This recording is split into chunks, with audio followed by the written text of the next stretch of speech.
Live. Everywhere. On netrootsradio.com.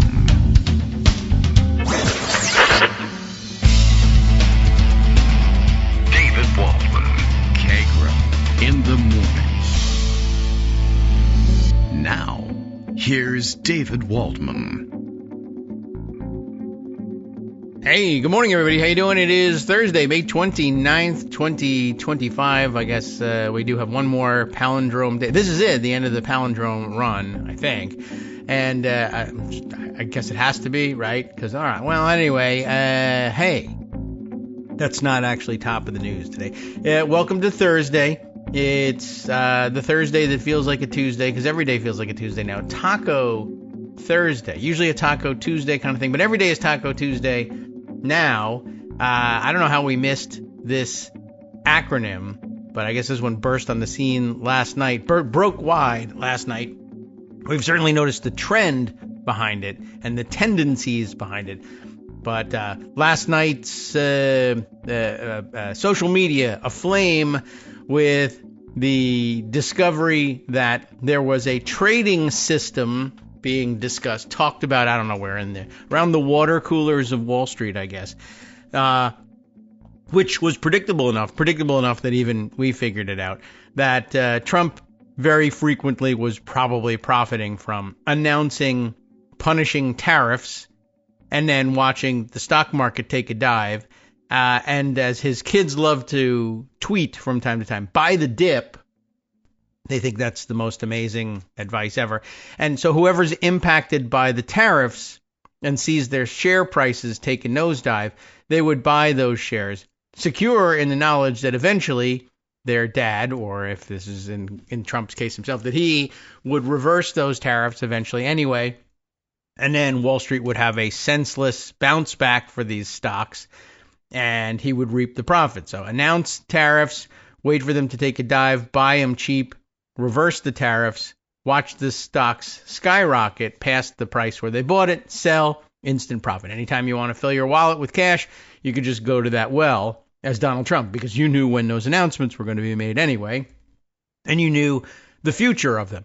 Anyway, apparently they figured that out on Wall Street, because for the most part, they're pretty adept at figuring out systems to make money.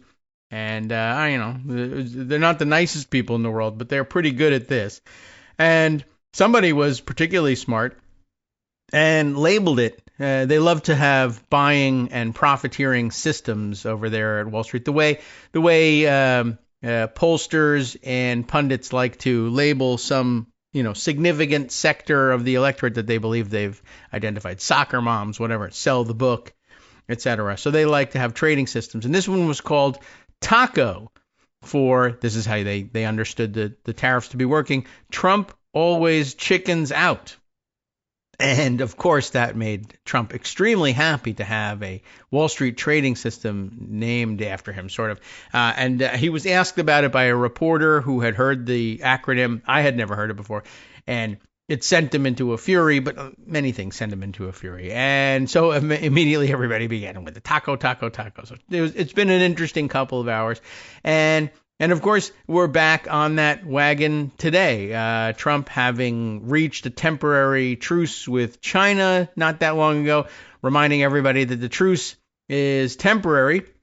And not only that, but apparently I just happened to notice the CNN headline on it this morning. China thought it had a truce with the U.S. Then Trump dropped 2 bombshells. The only thing is, we now have to figure out whether they were bombshells or they're going to just turn out to be taco shells, and it won't work. But the 2 bombshells, let's see. One was revoking the student visas, which is revoking for pretty much everybody, but that they were going to be particularly aggressive in revoking Chinese students' visas, and that will make for the most part, average Chinese people upset because it will hit them at home. And then, of course, the other thing was some restrictions on exports of high-tech computer chips, I guess, that could be probably powering AI and other important technological developments in China. That one's not totally out of the ordinary, but I guess it caught the Chinese by surprise. They thought they had secured these things. And now the government and people of China will be mad but maybe for only a little while. We'll find out. Greg Dworkin has been out collecting various stories, and let's see. We've got our usual selection of fanfares available. Let's see. We'll try the this one looks intriguing by the name. We'll roll it and see how it goes. All right, here comes Greg. Where's the music there? Okay. Oh, that's terrific. That's an interesting one. Kids game, like success fanfare. I jumped Okay. in tippy-toe. Yeah, there we go. Ta-da! And welcome, everybody. It's not Bugs the Bunny in a tutu, resounding everybody. horns. Just have that picture in your mind. All right. We got all kinds. Good morning, Greg. How you doing? We're just fine. What's Good. up, Doc? Yeah. What's up, Taco? So, I love it. yeah, the economy certainly is front and center, Yes. and so are tariffs. So let's talk about that a little bit. Tariffs are center. I read something on the internet, so something. I'm an expert, so I'll be able to tell you All all right. about it. Great. But not Well, you know how explain, that don't ask any works. questions. We're an So explainer Heather show. Long, by the way, economist, tweeted, the U.S. economy contracted 0.2% today in the first quarter, released today, according to revised data. Now, the initial estimate was 0.3, so it's only 0.2. It's not too bad. But again, this is early in Liberation Day theology. Consumer spending was a bit weaker than initially thought. That's a warning sign. Investment was a bit strong as businesses beefed up equipment purchases ahead of the tariffs. That won't last. Yeah, sort of. But the big story was Trump's tariffs and how they distorted so much even before Liberation Day. And so the big story actually isn't Trump's tariffs per se. Oh. It's that an extremely obscure federal court said, hey, you can't do that. Right. Everybody was sleeping on the United States Court of International Trade, not an international court of trade. They have those too, but this is the United Court States of International Trade. Yeah. And basically what they said is, you said it was an emergency. There's no emergency. You can't do that. That is amazing. Why didn't we think of that? Well, somebody did, because this is in regard to a lawsuit that was filed weeks ago. Yes, because I don't know. It's just a sleepy the wheels little of corner justice of the courts. grind exceeding, slow. Yeah, I mean, this is another thing, right? Everybody's an expert on this stuff. We're going to wake up and find millions of people who, I knew all about the United States Court of International Trade. I totally study it. It's gonna be real interesting learning about that.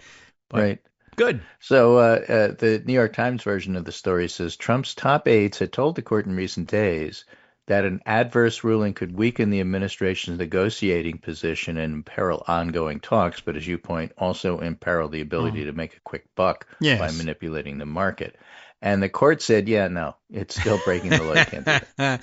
Well, I mean, this is a sensible ruling, really. Like, it will weaken your position, but I mean, that was your doing. You're very bad. It's temporary. Yeah. The thing is, yes, it's a reprieve, and the administration has 10 days to adjust things and appeal, and that's not enough time. Since they really don't have very good lawyers, they can't do that. Harvard had their appeal ready the next day. Right. These guys can't do that. On the other hand, it turns out that this is not the only mechanism for setting tariffs. Rather than do it as an emergency, there's other mechanisms that they can do, which would not be in violation of this court order. Yeah, like if you follow the law. Yeah, so they could impose up to 15% tariffs for 180 days, or 150 days rather, and then Congress has to weigh in. He wanted to avoid that because he wants to be king, and the court said you can't do that. But you can follow procedure. You can go back to regular order, as John McCain used to say. Yes, order, as they say now. And then do it properly. And if you do that, then you can do it. So the trading partners, like in Europe, because simultaneously, the day before this ruling comes out, Trump says, okay, I'm going to hold off on the EU 50% tariff until such time as we have a chance to discuss things, making the market bounce back and forth and back and forth. Now, the European partners are looking and saying, he has other mechanisms to do this. So we're not really sure what's going on here. However, what we will say this is part of the chaos that Trump brings to everything. Because of course, taco. This is another taco. Mm-hmm. Because, it's there, it's not there, it's there, it's not there, it's there in a different way. Oh, it's not there in a different way. The chaos doesn't help us plan. It's terrible for the world, for business. It's only good for Trump making himself rich. And to give a flavor for this, I sent you a screenshot of the Washington Post this morning when I opened it up. Probably changed since then, but here are the 3 or 4 or 5 headlines. Trump's Liberation Day tariffs halted by Court of International Trade. Which Trump tariffs are thrown out? Here's your scorecard. Court throws up latest roadblock to Trump's policy agenda. Despite temporary tariff truce, U.S. and China continue bitter decoupling. You already mentioned that one. Yeah.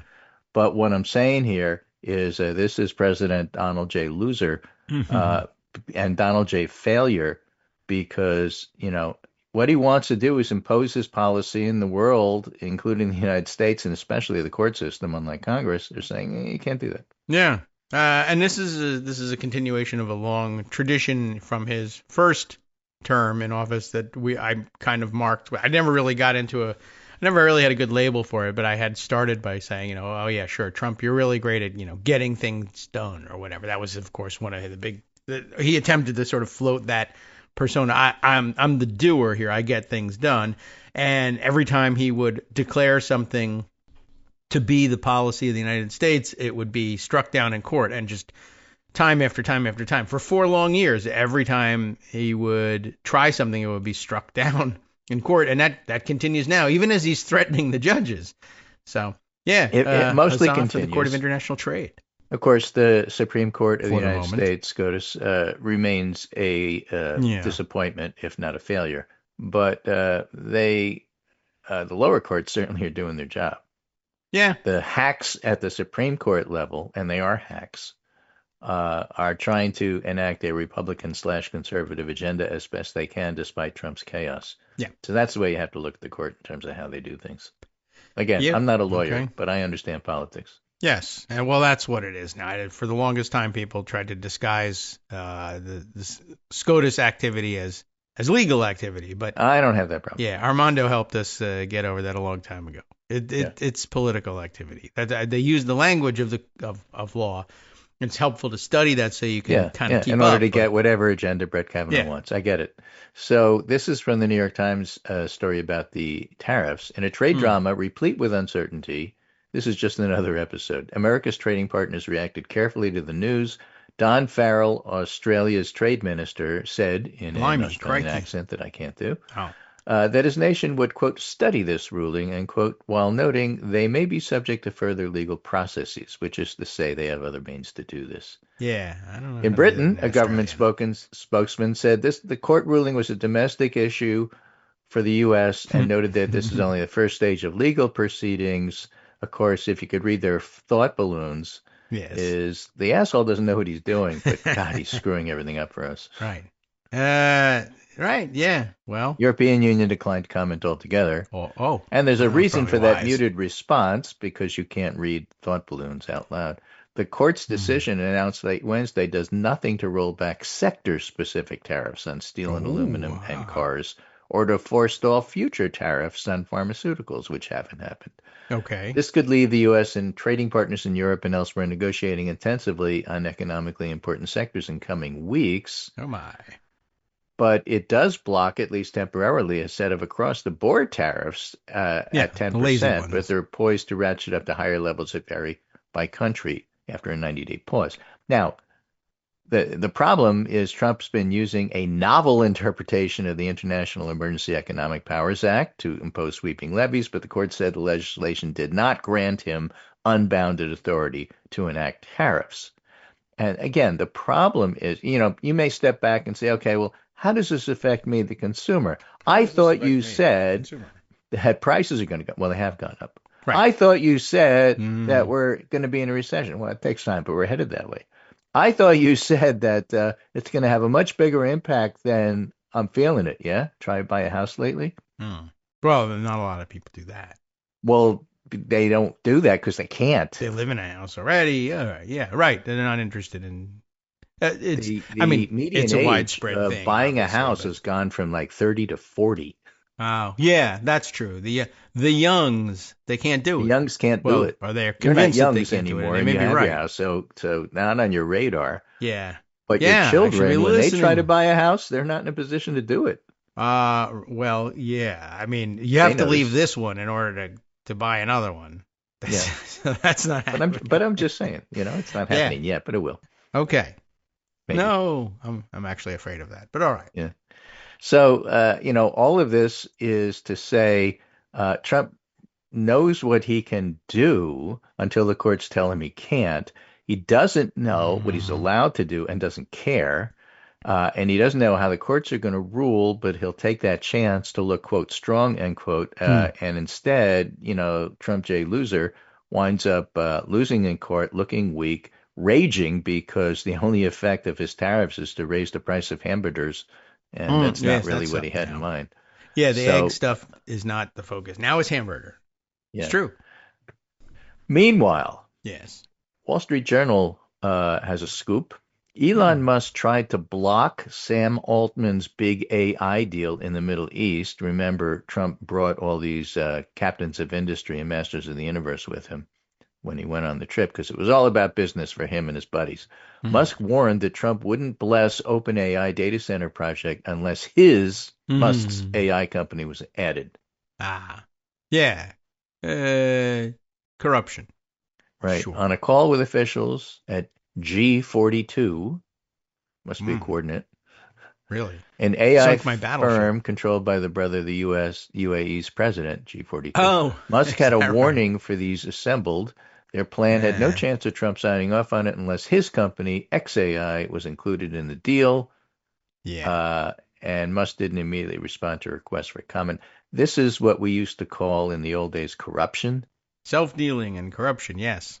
I'm using the auspices and power and good name of the United States to insinuate my way into a deal where I make money. Yeah. And be shame if something happened to your company here if you don't do it. Right. You could find yourself unconstitutional or So something. the article in the Wall Street Journal notes Musk has emerged as one of the most powerful donors in Republican politics. The entrepreneur spent $300 Mm. million to reelect Trump and became a close advisor before he was kicked out. Musk recently stepped down from his role as the Department of Government Efficiency. He Sure. didn't step down, he was kicked out to spend more time working on the 5 companies he runs, including Tesla, which is doomed because he's completely destroyed the brand. Yes. Altman and Everyone hates Musk it now. co-founded OpenAI in 2015. Musk left the company in 2018 after a power struggle. He's publicly turned on his former co-founder. Does this sound No. familiar? I mean, the guy I must can't be on the believe it. spectrum just Oh watching my him gosh. Well, interact with sure. He people. says And so. so, he just has trouble dealing. Yeah. That's why the baby thing is terrific. I mean, once that's the ball's rolling there, like too late. You can't undo that. And now you're the father. You're the mother of one of my many many children, and I can insinuate myself into your life forever. We can't part ways, although you can. Right. And Just I as a encourage you to do reminder to the so. listening audience, so Altman's Hmm. OpenAI did Chat GPT, fairly famous. You probably heard of that one, Yeah, that's the one even if everybody you never learned heard of about right XAI. away. Sure. And why would you? I don't even really know where you would go to. And is XAI even a consumer available thing like ChatGPT? You can just walk in and try it? I don't even know. I have no I don't experience with know. it.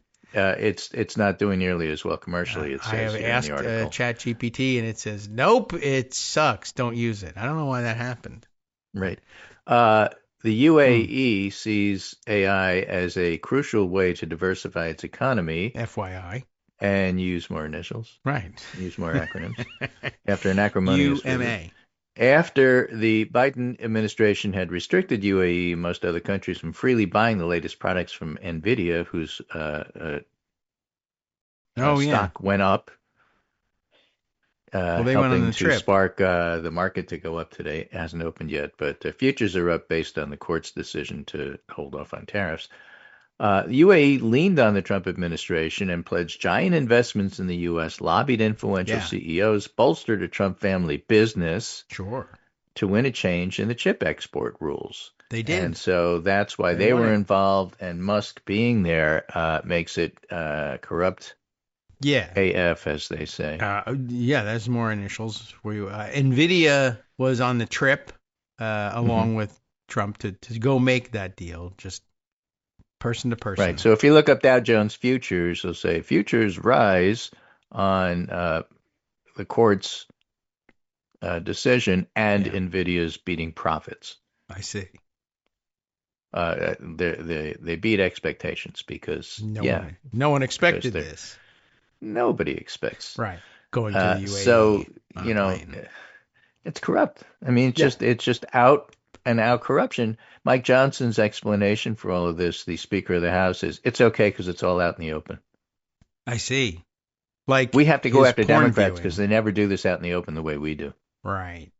I don't know. He's got very weird ideas about that I have stuff. trouble following that logic. I mean, if it's wrong whether it's think behind the closed doors or whether it's out in the open. It's still corrupt. Why are Republicans going along with this? Nobody knows. Yeah. I mean, he's got that weird deal with his son that's supposed to make you think that he's anti-porn, but really all it says is the substance of the agreement is we just have to disclose our viewing habits to one another. And I guess if we're willing to do that, right, put if it you do it out in the open, it's perfectly okay. Okay. Well, that's a weird way of justifying anything, but okay. I can't intervene, but the Department of Family Services might want to. Right. Anyway. So today's the 29th, so in a few days before the next Friday, not tomorrow, but the following Friday, that'll be, Jobs Friday, and we'll see how, the economy's doing in regard to that. So that'll be of interest. But again, for those of you who say, I thought you told us things are really going to fall apart in the economy, well, that's because Taco Thursday. Yes. It comes, it goes. Yeah. He's not putting on what he said he was going to put on. If he did, it would be a disaster. Everybody knows it. So he pulls back, but that doesn't mean that there's no disruption, and prices are still, in fact, going up. Yeah, and they may not be going up as fast as they would if he wasn't involved in the taco situation. The taco gives everybody, a quick and easy explanation for why things aren't, why they didn't collapse like they said they were going to. Well, because he chickened out, he tacoed. Right. That makes a lot of sense. And, also the economy is something that many, many, many millions of people, billions of people around the world, in fact, are invested in trying to make sure that despite his chaos, things go forward and everybody can manage it. So, there's a whole world working against his chaos in the hopes of stabilizing things and staunching the bleeding while he, tears it apart. So there's lots of things involved in this. If you drive too fast and you go around that bend at too high a speed, you're going to hurtle off of the mountain into the valley. Yeah. So you say, I don't really believe it, and you drive the car and you go real fast and you skid off the road and you hit a guardrail and crash the car, but you didn't go over the cliff. You said I was going over the cliff. Yeah, you said I was going to go over the cliff. Well, yeah. You still can. I mean, you're still not getting the concept here, are you? Right. Yeah, we put up the guardrails to catch idiots like you, and it worked. I mean, maybe we should. Well, that means I can go even faster because, no. Yeah, I mean, I won't stop you if I could, but. All right, well, I don't know. Some people just don't understand it, but that's natural with everything. I mean, we find that everywhere. You said there was going to be a huge, or there will be more people with COVID. Yeah, and then we told everybody to stay home and wear masks. Which is also bad somehow. Or, you told me I was going to get measles. Yeah, unless you got vaccinated against it. All right. Speaking of which, that's what these things are about. And we'll do a lot of this after the break, but this was from yesterday. Infectious Diseases Group rips RFK Jr.'s troubling new vaccine recommendations. HHS, this is from Huffington Post. HHS Secretary Robert F. Kennedy Jr.'s decision to bypass scientific review and no longer recommend COVID vaccines for healthy children and pregnant women will threaten everybody's access to vaccines and could lead to serious health problems for infants, children, and their birth mothers, warned the leader of IDSA, which is the Infectious Diseases Society of America. It's not that they have a hobby of collecting infectious diseases. These are the infectious disease docs who keep you healthy. Yeah. Many health Trying to insurers stop rely on you federal from collecting recommendations to determine coverage. Dr. Tina Tan, the president of ISDA, said in a statement, not to confuse it with USDA, which is a different organization altogether. The decision could, because this is like acronym Thursday, this decision could make it significantly harder for millions of Americans to access vaccines they want for themselves and their family. I'm over 65, so I get to do it, but I don't know about you. I'm Beyond not over that, 65. Pregnancy is a well-established risk factor for severe COVID complications like preterm labor and birth, preeclampsia. When your blood pressure goes up, that's not good. Yep. Heart injury, blood clots, hypertension, and kidney damage. Without the COVID vaccine, infants and children can also develop serious diseases and may suffer from long COVID, which could hurt their development. Recognizing long COVID exists. It is concerning that such a significant policy change was made unilaterally outside an open evidence-based process, said Tan, whose group represents 13,000 doctors, scientists, and public health experts. IDSA strongly urges insurers to maintain coverage so that all Americans can make the best decisions to protect themselves and their families against severe illness, hospitalization, and death. So they're pretty specific. You made a bad decision. And yes, healthy children can get COVID and be damaged by it and get long COVID. And it's devastating when pregnant women get it. Well, I want to save them from the vaccine. You have to consider what the disease is. Yeah. And how dare you put that polio vaccine in your body? Yeah, well, ask Miss McConnell about it. Yeah. Well, I don't really, who knows what if they're thinking. It makes very little sense, and I wonder whether all the pre-existing conditions that got people past the waiting lines before are still in effect. We don't know. Chaos reigns again. Hi, everybody. It's me, David Waldman. Yes, the same guy who interrupts you all the time. Interrupting you one more time just to tell you again, another reminder that your contributions are what keep this show on the air, and Patreon.com, Patreon.com, is still among the easiest ways to make the sustaining subscription donations that keep us afloat. Are you ready for the pep talk about how our Patreon campaign is still going strong and growing? Well, too bad.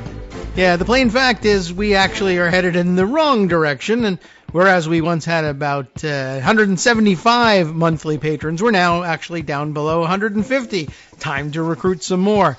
Not exactly the kind of news I wanted to share, but there it is. For those of you in a position to support the show, Patreon.com does make it easy to make those secure, recurring monthly contributions to do so. Patreon.com/KagroX gets you straight to our donation page. We've been through a lot together. The worst of the pandemic, we hope. The worst of the insurrection, we hope.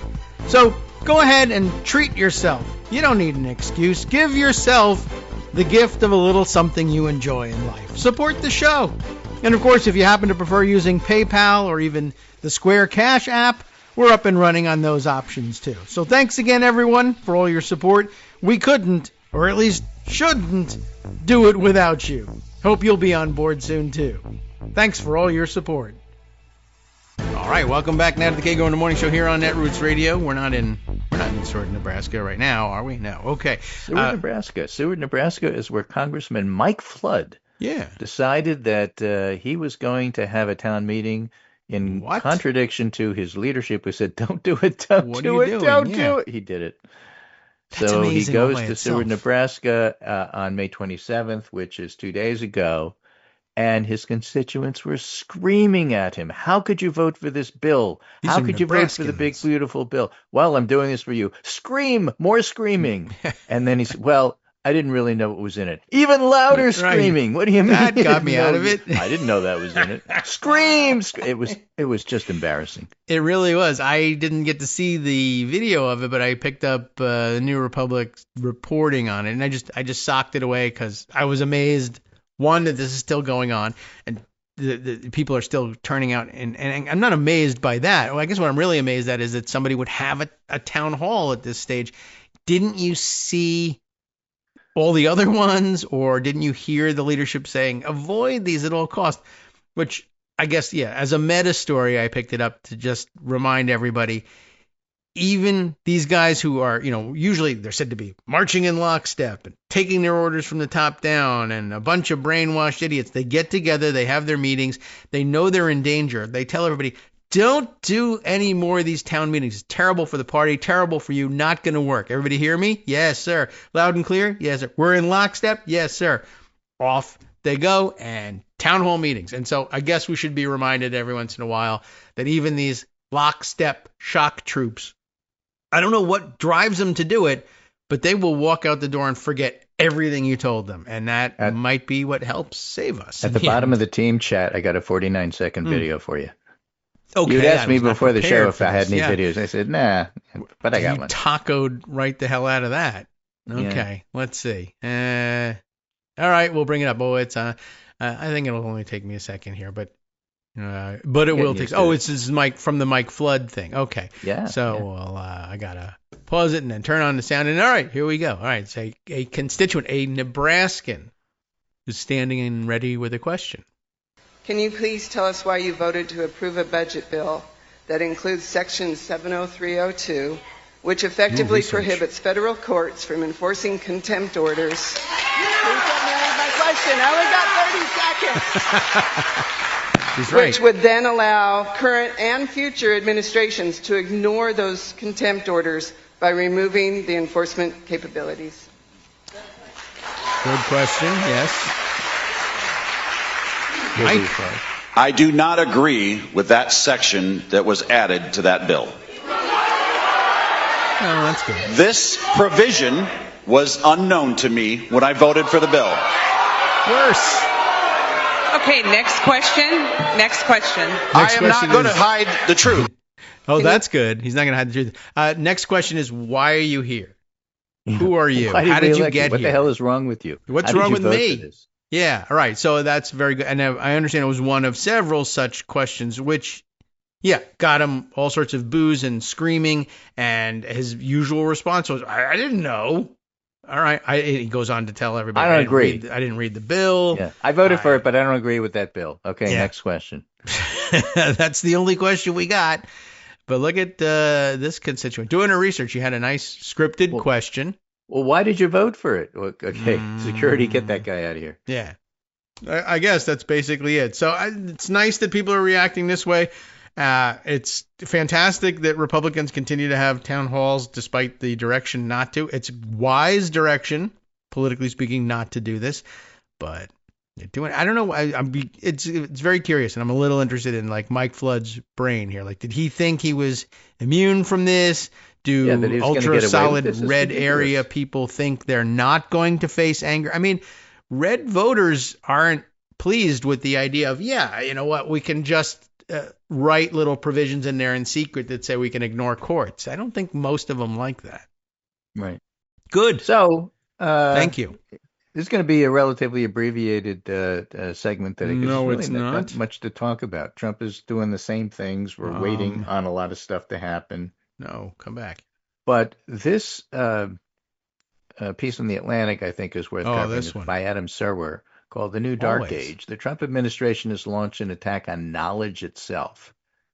Well, and it's see a this problem, but you have to look at the visual attacks by RFK on the vaccine stuff and health in general, and public health, and you have to look at the attack on Harvard and pulling grants from the National Science Foundation as not separate things, but all part of the same thing, which is the attack on knowledge. He wants ignorant people who don't go to college, who don't learn anything. He has said that. They say because they get their information from sites that he would prefer to own. Yeah. But how many times has he said that? At least they're on the same team and that he could manipulate. Even out loud. I love the uneducated, I believe, is one of the things he said. Right. So Adam Serwer starts off by saying the warlords who sacked Rome didn't intend to doom Western Europe to centuries of ignorance. Okay. Mike Flood didn't intend to lead to the demise of democracy in the United States. They were going to love it. I don't agree with it, says Mike Flood. I don't agree with the sacking of Rome, he said as he ran out holding all of his Objection. Roman septums or Objection whatever. was heard. Yeah. It was not a foreseeable consequence of their actions. The same cannot be said of the sweeping attack on human knowledge and progress the Trump administration is now undertaking, a deliberate destruction of education, science, and history, conducted with a fanaticism that recalls the Dark Ages that followed Rome's fall. Of course, It wasn't the Dark Ages. There were plenty of enlightening things happening at that time. It's a misnomer. Well, these things take time. But it fits his theme here. I thought you said we were going to enter Dark Ages. Well, there's enlightenment happening all the time. Well, what about the sun? Long arcs. What about morning? Yeah. How about that? You said it was going to be it's light. Yeah, well, that's not true. Here in Iceland. It's not. It's still there. People are fighting about this. All right. Every week brings. That's why we have to go to daylight savings time. Every week brings fresh examples. The administration's threatening colleges and universities with the loss of federal funding. The engines of American scientific inquiry and ingenuity, such as National Science Foundation, National Institute of Health, otherwise known in Washington, of course, as NSF and NIH, because you can't speak Washingtonese if you don't use initials, are under sustained attack. Historical institutions such as the Smithsonian and artistic ones like the Kennedy Center are being converted into homes for MAGA ideology. Libraries are losing funding. Government-employed science are being dismissed from their jobs. When you go down the list, it's actually even scarier. Educators are being cowed into silence. Researchers warn not to breach or broach or otherwise study forbidden subjects. Entire databases of public health information are at risk of vanishing, and any facts that contradict the gospel of Trumpism are treated as heretical. Okay. Yeah. They often are regarded as discrete problems, but they compromise a unified assault. The Trump administration has launched a comprehensive attack on knowledge itself, a war against culture, history, and science. If this assault is successful, it'll undermine Americans' ability to comprehend the world, like the inquisitors of old who persecuted Galileo. That's better than the Dark Ages. I don't like Dark Ages. For daring to notice that the sun did not, in fact, revolve around the earth, they believe that truth-seeking imperils their hold on power. For those of you who wonder about the Dark Ages thing, look up a book called The Bright Ages, which is really a better telling of what happened during those days. Those times. I mean, I get the point. And somebody there was a professor looking to sell a theory at some point and hung a name on it. And I realize this doesn't describe everything that happened for several hundred years in many, many locations across Eurasia, but it illustrates a concept, you see. By destroying, it's Rome-centric. Yeah. Without Rome, we must be in the dark. Yeah. Well, that's good. That's a good point. That explains a lot of it. People were very Rome-centric for a long time. And, with good reason. Rome was a pretty good center for a long time in terms of, the power it wielded. It was a lousy place, perhaps, but whatever. By destroying knowledge, Trumpists seek to make the country more amenable to the political domination and to prevent meaningful democratic checks on their behavior. Their victory, though, would do much more than that. It would annihilate some of the most effective systems for aggregating, accumulating, and applying human knowledge that ever existed. Without those systems, America could find itself plunged into a new, wait for it, Dark Age. No, but it's not. But you said it was going to be dark, and there's some light here. And that's going to, everybody's going to be upset about that. But you don't want to head in that direction. You don't want to describe anything you're doing as the Trump administration's attack on knowledge is not limited to academia after going through all the different colleges that are getting hit. How across the government, workers whose job it is to research, investigate, or analyze have lost funding or been fired. Right. Everything from the U.S. Forest Service to the EPA. Yes. This is a big point. It's bad. And the fact that all this stuff is offline and you can't access it anymore, like, gun safety, for example. Bad. You should read all of that, I think, alongside the other reports of the day, which really, I don't think, they haven't dug down deep enough yet and digested the departure of Elon Musk, or some people are even skeptical about the supposed departure of Elon Musk from government. This is supposed to be about when his employment, his engagement as a special government employee actually came to an end, but I don't think that's what's doing it. There's other speculation as to why and why now and under what circumstances. But the initial reaction of many of the major papers was to, say, well, he's going back to what he does best, going back to his businesses and not really analyzing the wreckage he's left behind. And this piece by Adam Serwer helps us put that back in context. He really trashed a large swath of the government and left behind no savings recognized whatsoever. Huge brain drain in the government. People who knew where all the levers were to make the place work took their leave or were kicked out unceremoniously. A lot of the things that he smashed we're now having to pay to put back together, quite literally, like when he smashed his way into and dismantled the signage in the U.S. Institute of Peace building, and they just won their court case and got reinstated, and guess what? They got their building back, and now somebody's paying to put all the signs back up that the dodgy boys pried off of the walls and left in a heap. So between that and things that I saw today, somebody grabbed a screenshot from the State Department webpage, Office of the Historian, which they have. Well, they had. The screenshot is, here's the membership of the Advisory Committee on Historical Diplomatic Documentation. I don't know why they have it. History is written by the winners. Right. Members.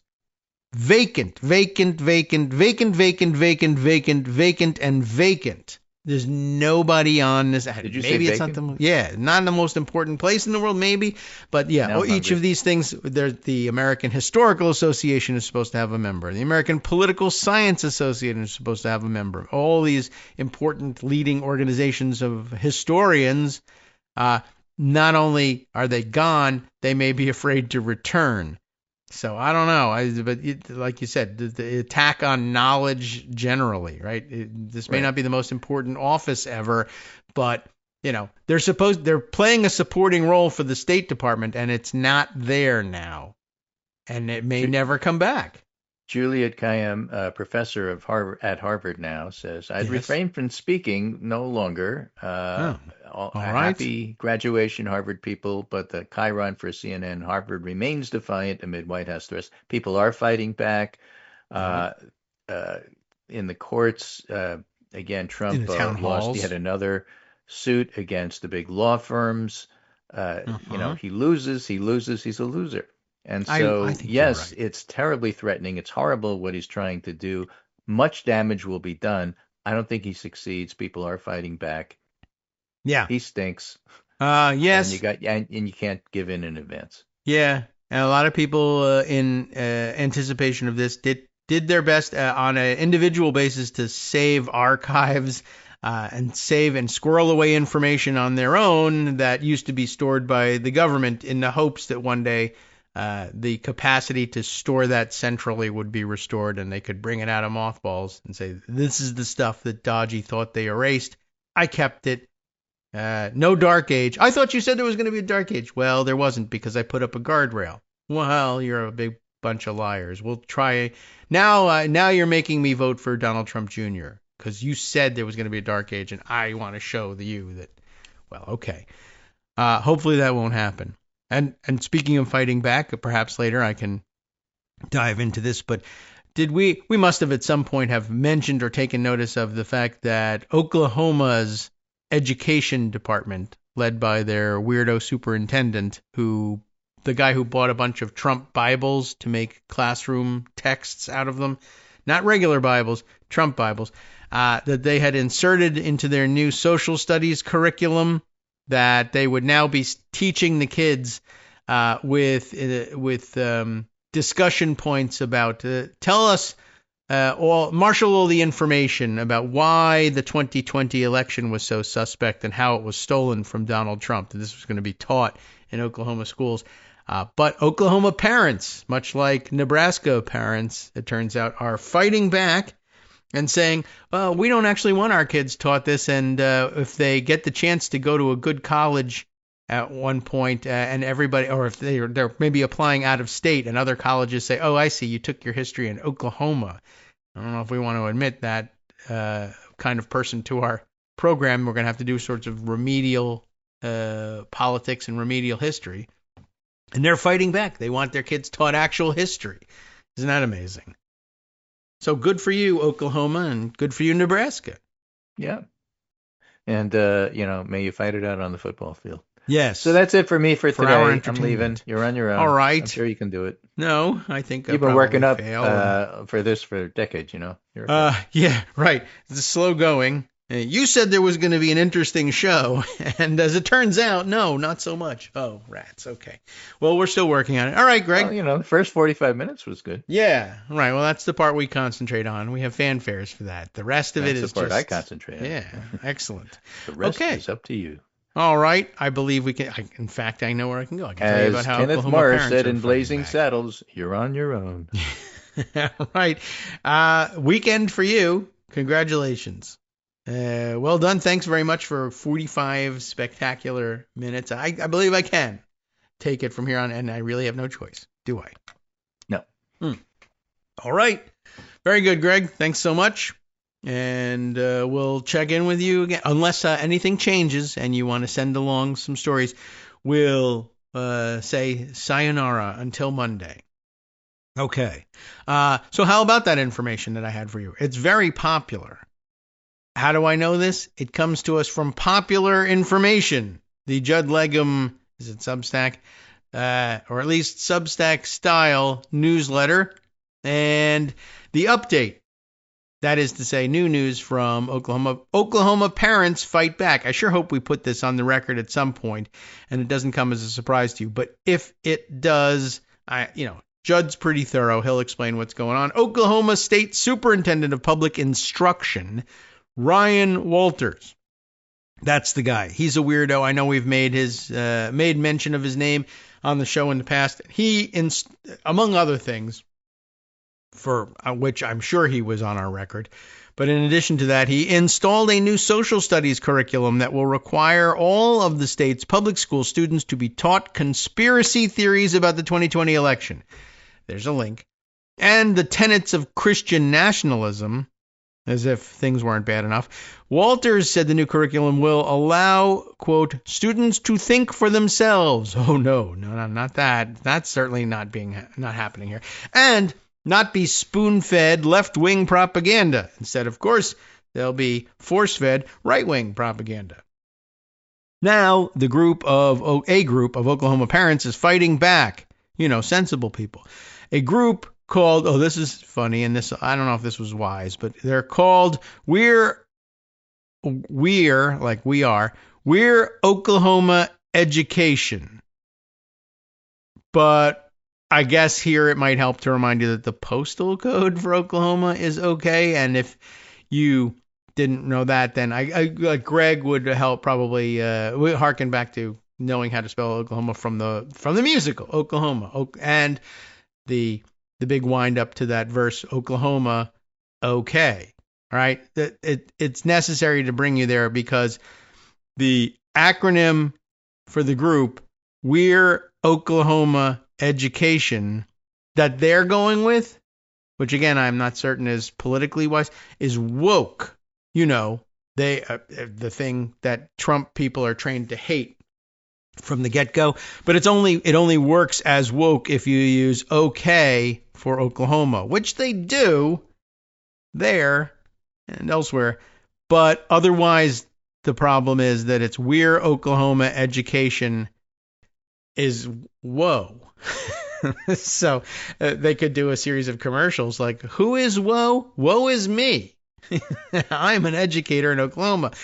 And also, there's a little subtext of, well, we're worried here that Oklahoma education is subpar. For instance, We're Oklahoma Education is not abbreviated woke. It's woe, but you see, we get a pass because Oklahoma okay. I don't know.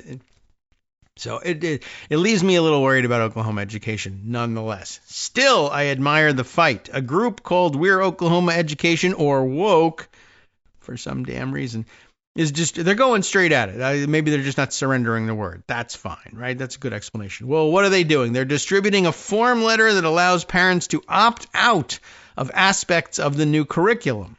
I didn't realize that there was that option, but good for them for popularizing it and letting people know that they just need to fill out the form letter. This so they can opt out of certain aspects of the new curriculum, including lessons on, quote, discrepancies in 2020 election results and, quote, Judeo-Christian concepts of ethics and government as the basis for American civilization, unquote. All right. It's a little overbroad, but all right. The letter also allows parents to opt their children out of instruction created by right-wing groups such as PragerU and Hillsdale College. I know we've talked about Hillsdale. I know that Rosalind McGregor's talked to us about Hillsdale College. Parents can also request that their child not have, quote, any interaction with State Superintendent Ryan Walters in any capacity, including viewing any video or audio recording of Mr. Walters, and also having him inspect you for whether or not you can play on the boys or girls sports teams. That probably should also be ruled out. But I guess he sometimes disseminates videos of himself lecturing the kids, and because he's the superintendent of education, he says, it's mandatory that you play this, but now you can opt out of it, so that's good too. Woke director Erica Watkins says the group created the opt-out form because they consider some lessons in the new curriculum propaganda that is not appropriate to be taught in school. So I don't know whether Walters's instructional regime envisioned the possibility, or envisioned that there would be such opt-out things. It's not that they're using that leverage. They're just creating it on their own, and I guess hoping that it'll be honored. I don't know, but it is interesting. It's good leverage considering how much of this movement and Chris Rufo's movement and Glenn Youngkin's election movement was, well, listen to the parents. I guess we'll see whether they listen to the parents when the parents show up and say, at a minimum, we want to be able to opt our kids out of this. We control our children's education, not you. They all won office on that slogan, but, the chances that they'll honor it for other people is near zero, but this is a great test. Ironically, to return to the text here, woke is taking advantage of a law passed by Republican-controlled Oklahoma legislature in 2024. Good, this explains it. The law allows parents who object to any learning material or activity on the basis that it is harmful to withdraw their children from the activity or from the class or program in which the material is used. Perfect. Who could have foreseen that your stupid law would be used against your own stupid indoctrination program? Well, everybody. But then again, I think we may in the future end up asking, who could have foreseen that idiotic Republican-appointed judges would say, no, that's not what we meant. This is only a one-way thing. That's always a possibility. The letter warns schools that if the opt-out requests are not honored, or if our child experiences discrimination or any mistreatment, I guess as a result of opting out, we will pursue any and all legal, equitable, and injunctive remedies available to us at Law and Equity. They know about it, equity as well. Woke's concerns are echoed by the Oklahoma Council for Social Studies. That they just went right there and said we're OCSS. They didn't come up with any other. It's not OKCSS. Anyway, they oppose the new standards at this acronym place. OCSS cannot fully support the standards in their current form, the group said. Many of the late additions include historically inaccurate content and do not align with the inclusive, evidence-based, inclusive, watch out for that, evidence-based approach that is essential to high-quality social studies instruction.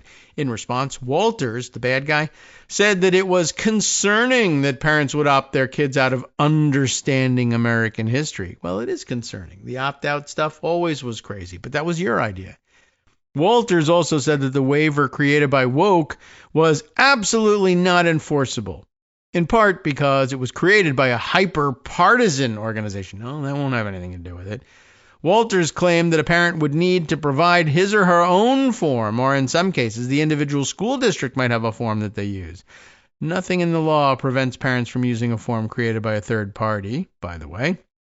Other parents sue to block the new curriculum. Did you know there were other people upset about it? Another group of parents, grandparents, and teachers is suing Walters and the Oklahoma Board of Education to invalidate the new social studies curriculum. By the way, Oklahoma Board of Education, is that OCB or is it OBO? Oklahoma Board, B-O, Board of Education, OBO. Not really. They just say Oklahoma Board of Education. Well, they're all suing it to invalidate the new social studies curriculum. The lawsuit, filed earlier this month in Oklahoma court, or OKC, centers around the approval process. Walters did, paperwork. Like Trump and paperwork, Walters and paperwork is a problem too. Walters did not send the new standards, which are over 400 pages, to the members of the board until 4 p.m. the day before the board's 9:30 a.m. meeting. And, they all sleep like 16 hours a day in Oklahoma. I don't know. But you see that there's a deadline for it for a reason. Just as we found out, everybody in Nebraska was mad that Mike Flood didn't have enough time to read what was in the bill. Not that he was going to try to do so anyway. They're going to be mad about this too. A procedural problem. They didn't even send the new standards to them until it was too late. While a previous draft of the standards had been shared with the board, the new version included several revisions by Walters, including the addition of the lesson promoting conspiracy theories about the 2020 election. The email sent the day before the meeting subtly indicated that updates had been made but did not provide any specifics. During the meeting, Walters did not mention the specific changes. At the February meeting, Ryan Dethridge, I'm guessing at that pronunciation because the other possible pronunciation is death rage, which, that's kind of cool, but it does make you sound like a goth. Ryan Dethridge, I guess. D-E-A-T-H, death. E for electronic. Rage. So electronic death rage. Dethridge, maybe a better guess. A board member, of course. Otherwise, we wouldn't be talking about him. Asked to delay the vote so that they had time to read the full standards. That crazy asshole. But Walters pressured the board to vote that day, indicating a legislative time crunch, according to 2 News, like Channel 2 News, I guess. In reality, the board had until April to approve the standards. So, not really good, and maybe they need to do some calendar lessons there in Oklahoma, at least in the Office of the Board of Education or the Superintendent of Instruction. The plaintiffs, represented by former Oklahoma Attorney General Mike Hunter, yes, Mike Hunter, argue that the new curriculum is invalid for various reasons, which I'll tell you about as soon as we start the music. They are invalid because the Oklahoma State Department of Education failed to follow its own rules for transparency, the 430 thing. They are seeking an injunction to block implementation of the new curriculum while the court considers the case. Walters has responded by filing a motion to dismiss. An Oklahoma court considered both motions at a hearing on Wednesday, abbreviated in the acronym style as W, by the way, on Wednesday, but it has not issued any decisions, designated here as D. No. Okay, we love acronyms. All right, welcome back now to the Kagro in the Morning Show here on Netroots Radio. All right, we reset and work the next hour here. By the way, I guess time is drawing near to make you aware of an absence coming up for the show in terms of live broadcasts as we take off for a family event and brief vacation along with it in the middle of June, which is coming up. June is coming up. The middle of it is coming up after the beginning of it. The beginning of it is what's looming right now. But we'll be out of town starting on Thursday, June 12th. So that'll affect our first Greg Dworkin appearance there. And then I think we're gone through the following Wednesday, the 18th. So it's a good chunk of time, but is that do I have the right dates? 1, 2, 3, 4, 5. Yeah. So I was figuring on 5 shows that gets in the way of. And who knows how I feel Thursday morning, but I can drag myself to the microphone. It's in my house, so should be workable. But yes, I'm starting to plan now for how will I deal with that. Will there be pre-recorded shows? There have to be some, right?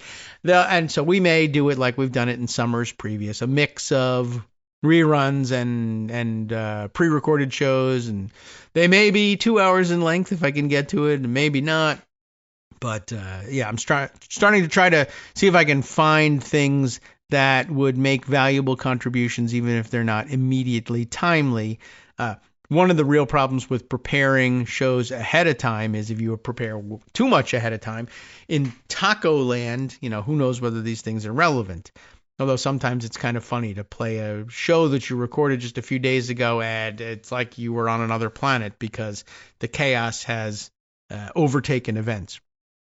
But for now, we're still live, and I can bring you a couple of updates to storylines we were following because there were more stupid pardons issued. And somebody who enjoys the stupid pardons or enjoys complaining about stupid pardons as much as I do, Steve Bannon, who we used to illustrate the last round of stupid pardons yesterday or the day before, now can help us round things up for the ones that actually did happen yesterday while we were reporting on the ones that had happened the day before. Trump finds more convicted congressional Republicans to reward with pardons. You had to dig deep at this point.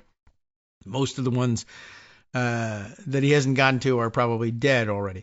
Thanks to the president's latest flurry of pardons, he's now pardoned most of the Republican congressmen convicted of felonies in the 21st century. And I know a lot of us are still like, oh, yeah, I guess technically it is the 21st century. Yeah, we're a quarter of the way through it at this point. So get used to it. Steve Bannon says it's been a challenge keeping up with the flurry of pardons Donald Trump has issued in recent days, specifically rewarding his political allies and donors. Though one trend is increasingly unavoidable, the incumbent president has a real soft spot for congressional Republicans who've been convicted of felonies. Take, please, former Republican Representative Michael Grimm of New York, for example. NBC News reported, Trump this afternoon pardoned I'm doing my NBC News voice. Now I'm doing the Swedish Chef from the Muppet Show, of course. Trump this afternoon pardoned former Representative Michael Grimm of New York, who was convicted in 2014 of tax fraud and related charges. Grimm pleaded guilty to a single count of tax fraud after he was accused in a 20-count indictment of underreporting nearly $1 million in earnings and lowering payroll taxes through the off-the-books payments at a Manhattan restaurant he had previously managed. After the conviction, Grimm resigned from Congress and he was sentenced to 8 months of incarceration. He was released in 2016. According to Spectrum News. And I don't know why Michael Grimm doesn't really stand out in my mind. Maybe he was just sort of typically corrupt or whatever. Although it strikes me here, it's interesting the language that gets used, and maybe the jobs were significantly different. But I don't remember anybody saying, oh, we don't need to listen to Michael Grimm, or you shouldn't because what that guy doesn't know anything. He was, up until last year, he was managing a restaurant. But, I just bring that up because that's the excuse every once in a while Republicans bring up. You shouldn't be. You're stupid to listen to AOC. Up until last year, she was working at a restaurant. She was a bartender. That's not qualification. And probably neither is managing the restaurant, especially if managing a restaurant, quote unquote, means stealing all the money from a restaurant.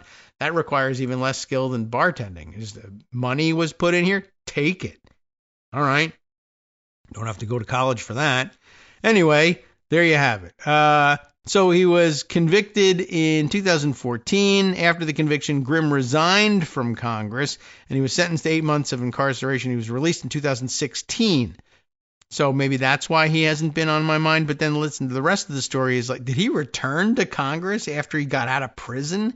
Is that what happened? Why isn't that in my mind? Grimm had a brief and unfortunate career on Capitol Hill, punctuated by an incident in which he threatened physical violence against a reporter, vowing to break him, quote, like a boy. That I remember. After the journalist had the audacity to ask the lawmaker about the criminal investigations pending against him at the time. There was also a memorable incident in 2021 when Grimm, who ran on an anti-Affordable Care Act platform, was asked whether he would... so he wasn't... It made it sound like he returned to Congress in 2021 when he was asked whether he would forego the taxpayer-financed coverage he hoped to deny others. The Republican responded, "What am I, not supposed to have health care?"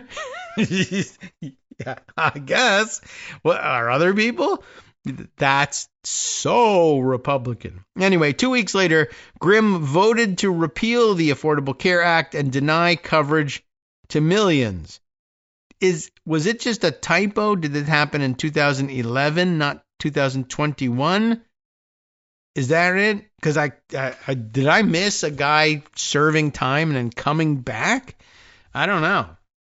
I mean, now I got to check that because that would be, I think maybe we might be looking at just a typo and that it happened in 2011 rather than 2021. But let me just go and check. Michael Grimm, not the musician, the politician. Ooh, what a weird face. Yeah, in office 2011 to 2015. It doesn't say he returned. So, okay. But he did try to come back. Oh, in October of 2017, Grimm launched a campaign to attempt to win back his old House seat in the 11th District, and he lost in the Republican primary in June of 2018.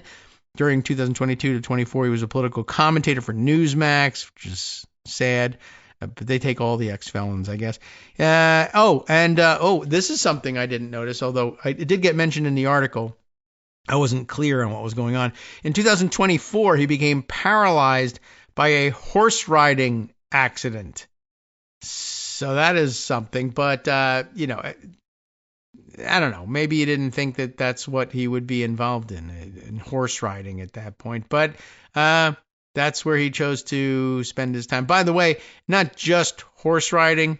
As it turns out, it was a polo accident, which colors it a little differently, I think. Just pointing that out. Anyway, there was that one incident whenever it happened. If you're voting against the Affordable Care Act, will you be foregoing the taxpayer-financed health coverage you get? No, what am I supposed to do? Go without health care? I bet he doesn't think about that now, that he's paralyzed. What if he had no health care? Wouldn't that be something? He'd be dead. But do you think that has penetrated his skull? No.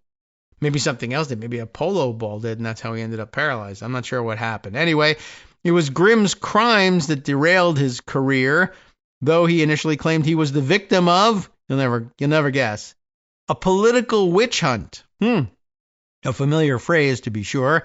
The New Yorker ultimately agreed to plead guilty to a felony count of tax fraud. Though Grimm tried to remain in Congress anyway, Gop leaders actually pressed him to resign back in the day when they would do those things. He succumbed to party pressure soon after. More than a decade later, Grimm, who was seriously injured in a polo tournament last year, is the beneficiary of a presidential pardon.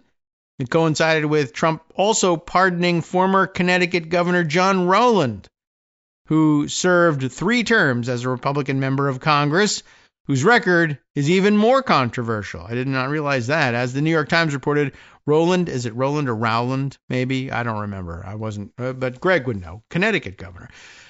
Forced to resign in 2004 to avoid impeachment stemming from a corruption scandal. I can't believe it. How come this keeps happening?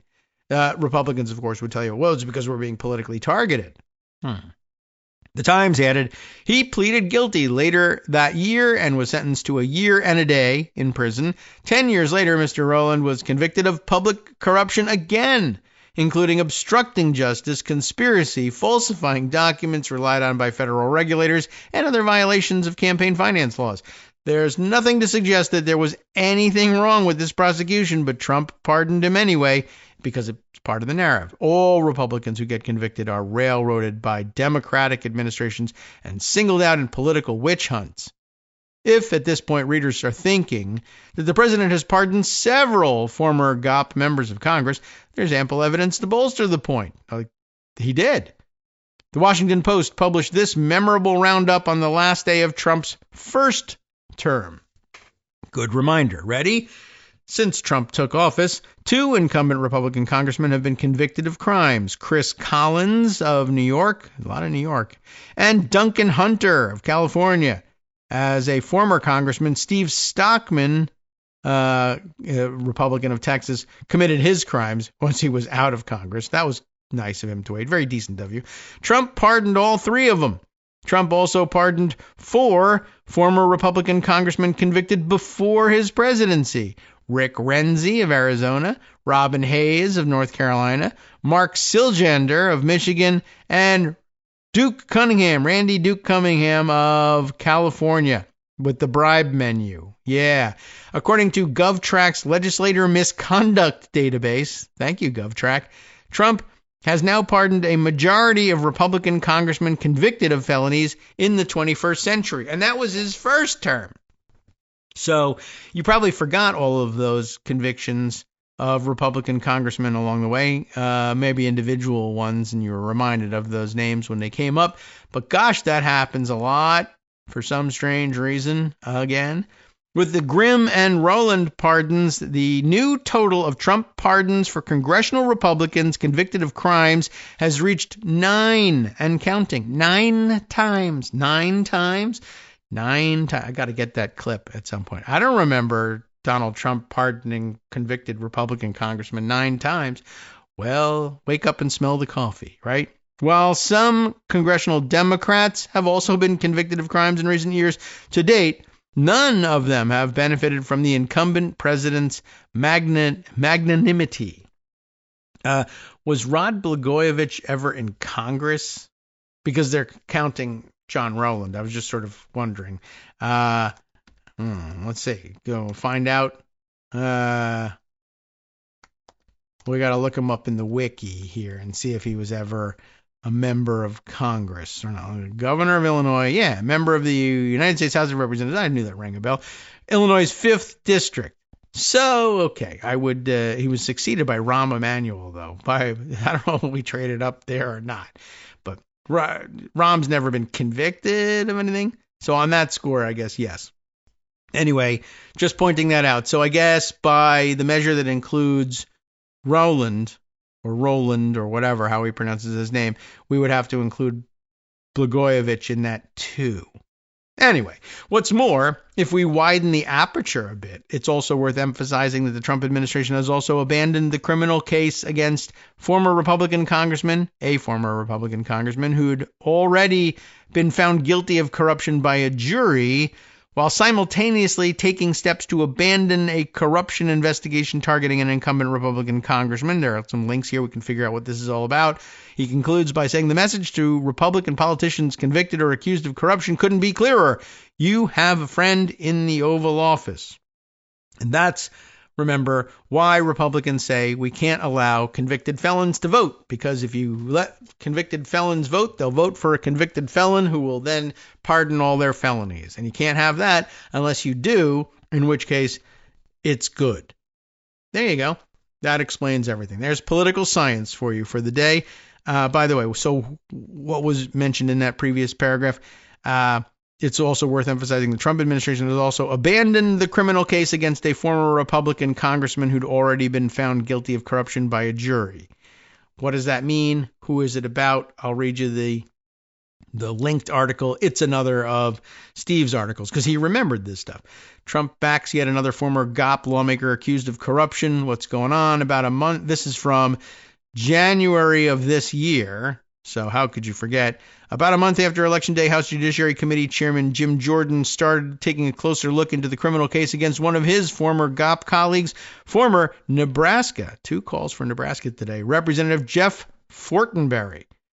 For the Ohio Republican, that's Jordan. It was a predictable move. Jordan has a habit of investigating investigations. As it turns out, however, Jordan can stand down. Politico has reported the charges against Fortenberry are apparently poised to disappear. The Justice Department, the new Justice Department, the Trump Justice Department, has moved to drop its criminal prosecution of Jeff Fortenberry, a Nebraska Republican who resigned last year after conviction on charges that he lied to the FBI. Fortenberry's conviction by a federal jury in Los Angeles in 2022 was subsequently overturned by an appeals court that ruled he should have been tried in Kansas or Washington, D.C. So I guess that, all right, fine, they overturn it. Let's take it to Washington, D.C. and try him then, at which point the Trump Justice Department said, let's not do that at all. Let's drop the charges. The move to dismiss this case, by the way, made by mislabeled acting U.S. attorney when he was really just the interim U.S. attorney, Ed Martin.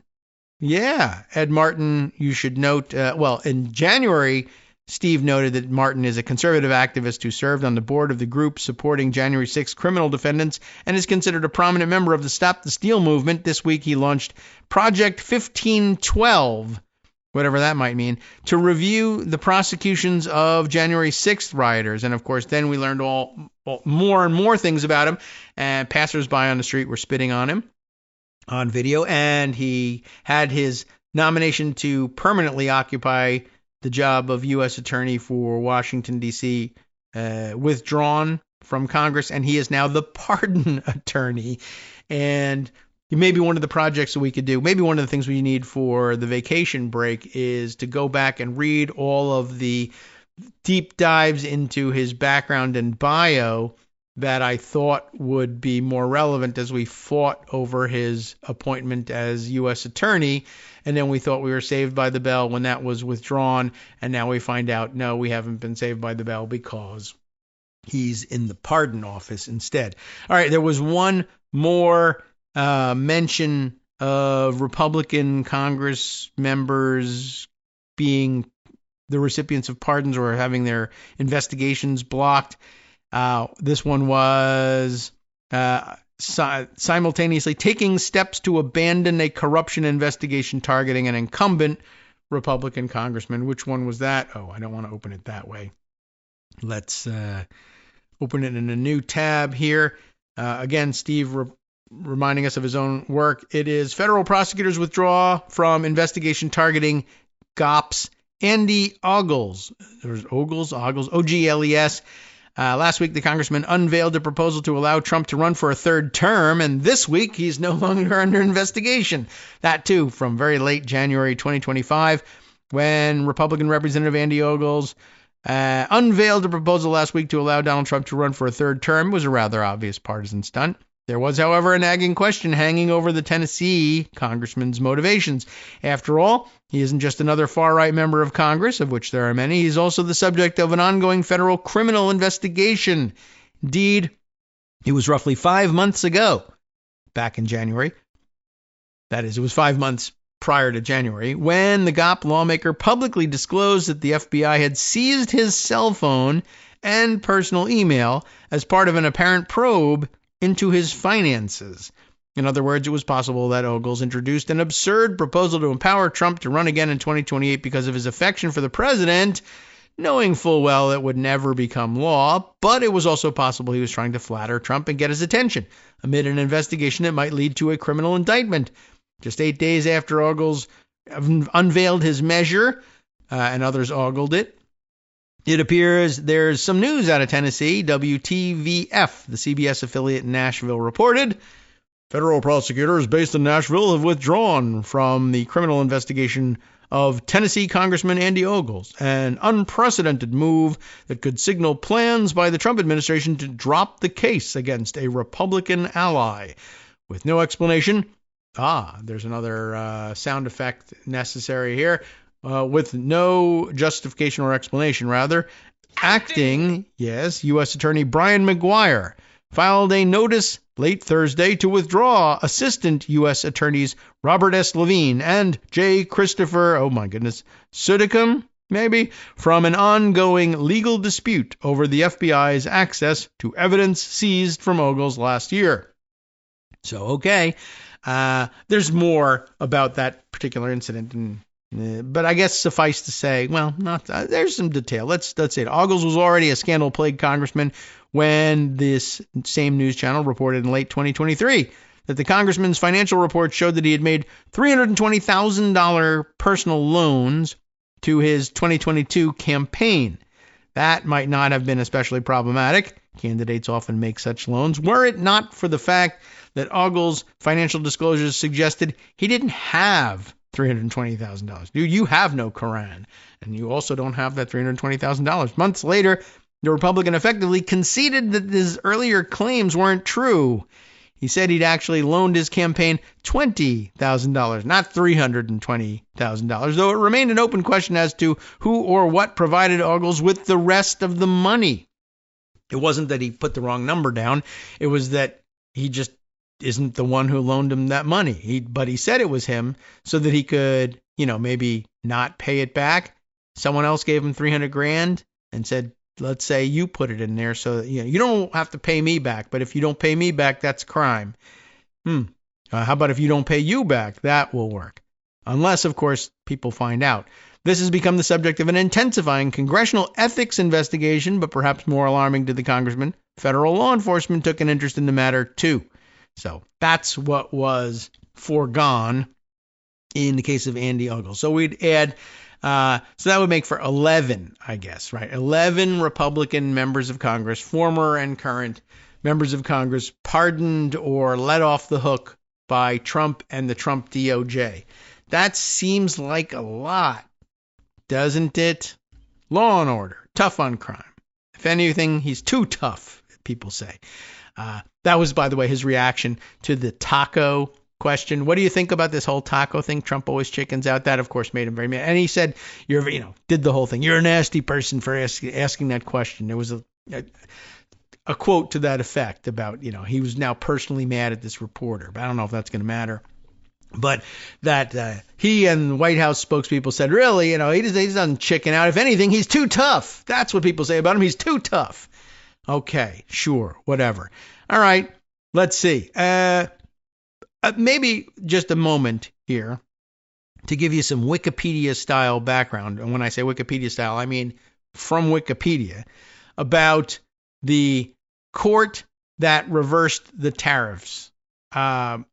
It might pay to read, let's see, perhaps the Washington Post does it more succinctly, gives us some detail about what happened here. Trump's Liberation Day tariffs halted by Court of International Trade. What is it? Who is it? Why is it? When I read the news at home and said that the Court of International Trade had ruled the tariffs ineffective, it got kind of a guffaw, like, yeah, he's really going to listen to the Court of International Trade. And I said, let me be clear. This is the United States Court of International Trade. It is an Article 3 court, like a real thing and everything, not... There are courts of international trade, and I forget what their official titles are, that are attached to the World Trade Organization or various other international bodies. And I could very easily see Trump dismissing that. I can see him dismissing this one too. But this is the United States Court. So just by way of background, the United States Court of International Trade, according to the Wikipedia entry, is a U.S. federal court that adjudicates civil actions arising out of U.S. customs and international trade laws. It is seated, by the way, in New York City. New York City? Yes, New York City, rather than Washington, D.C. Well, I guess, a lot of trade done in New York City, so. But it really doesn't matter where it's seated for various reasons explained herein. Though it is seated in New York City, it exercises broad jurisdiction over most trade-related matters and is permitted to hear and decide cases anywhere in the country as well as abroad. International trade, after all. The court originated with the Customs Administrative Act of 1890. Well, they just made up this court, and they did. This court specifically, as the Court of International Trade, dates from the 80s. But if you don't like that, you can think of it as dating from the 90s, so long as you're discussing this as the 1890s. The Customs Administrative Act of 1890 established the Board of General Appraisers, a quasi-judicial entity of the U.S. Treasury Department tasked with hearing disputes primarily concerning tariffs and import duties. In 1926, Congress replaced the board with United States Customs Court, an administrative tribunal with greater judicial functions, which in 1930 was made independent of the Treasury Department. And you know how he feels about independent agencies. In 1956, the U.S. Customs Court was reconstituted by Congress as an Article 3 tribunal, giving it even more independence and the status and privileges of a federal court. So that dates from 1956. That's important. The Customs Court Act of 1980 established the U.S. Court of International Trade in its current form, granting it jurisdiction over all trade matters and conferring its judges with life tenure. So that should settle the question of whether or not it's like a legitimate thing for you. The court's subject matter jurisdiction is limited to particular questions in international trade and customs law, though it may also decide any civil action against the U.S. government, its officers, or its agencies arising out of any law connected to international trade. So That's how they got there. As an Article 3 tribunal, the U.S. Court of International Trade can decide controversies in both law and equity, once again, and is thus allowed to grant relief in virtually all means available, including money judgments, writs of mandamus, yeah, you know all about mandamus, and preliminary or permanent injunctions. Just like any other court. Led by a chief judge, the court is composed of 9 judges. 9 judges? 9 judges. I really must get that clip. At any rate, 9 judges who are appointed by the U.S. president and confirmed by the Senate, just like every other judge. No more than 5 judges can be of the same political party. Cases are typically heard by just 1 judge, and the court operates on procedures and protocols drawn heavily from the federal rules of civil procedure.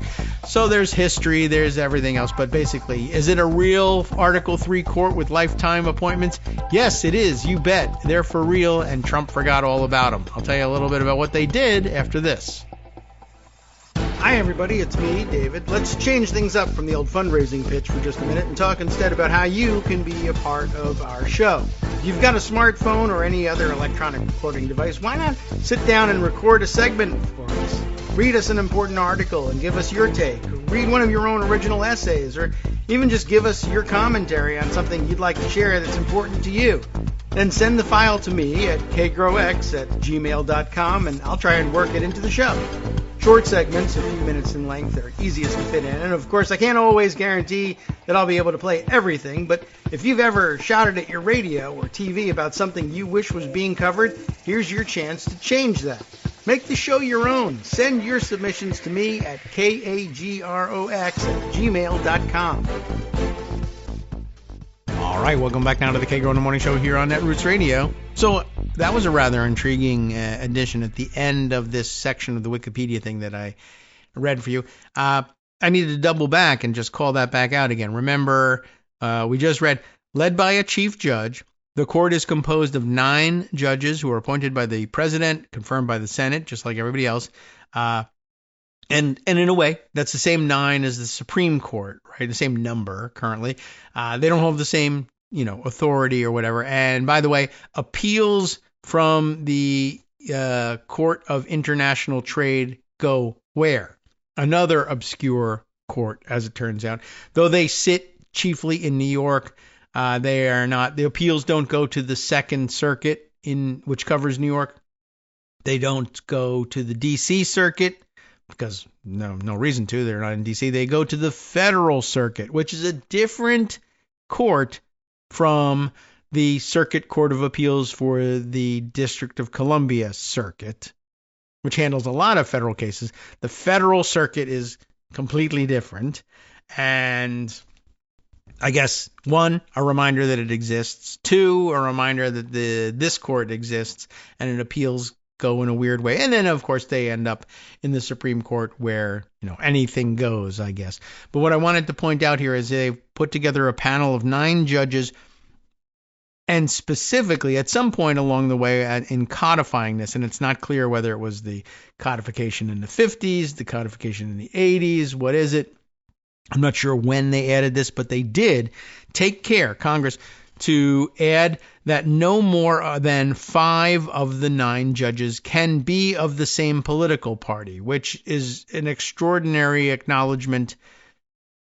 I mean, it's sensible and it's realistic, but it's an interesting acknowledgement of, if we keep wondering, when did we start insisting on having reporters include in the news articles which president appointed a judge?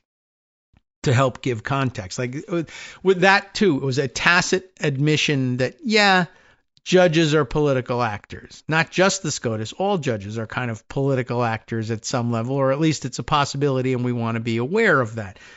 So interesting that Congress would create this 9-judge panel and say that as a matter of law, no more than 5 of them can be from a single political party. 1, determining the political party of a judge is an interesting exercise all by itself, but I guess it comes down to what party did the president who appointed them belong to, and what's going to happen if there's ever an independent elected president, and how do we consider that person's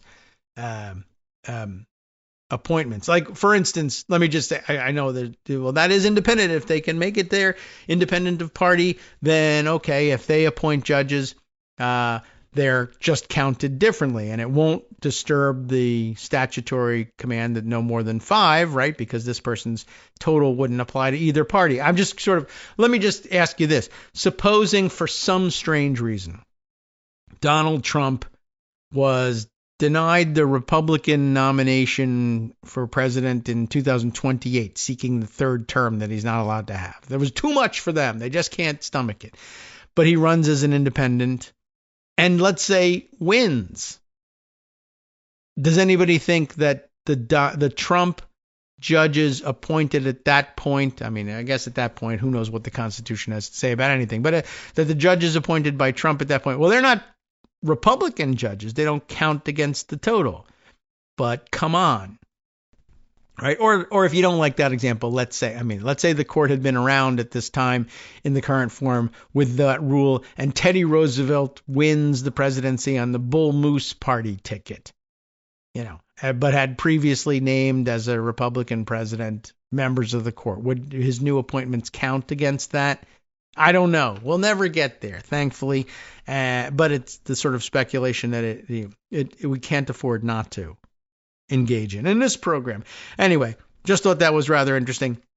When Congress puts its mind to it, it can, A, acknowledge that federal judges with lifetime tenure and everything, Article 3, the whole way, are political actors, and that it would be wise for important stuff like international trade to make it such that only, no more than 5 of the 9 judges be appointed by a single party, that there be balance in the court mandatorily.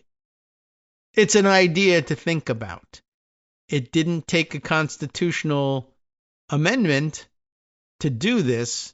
Of course, this was a new, but yeah, I guess that raises the question about whether it would take a constitutional amendment to impose that balance on the Supreme Court. I guess not. If this is the example. There's nothing in the Constitution that I can point to that prohibits that kind of a test.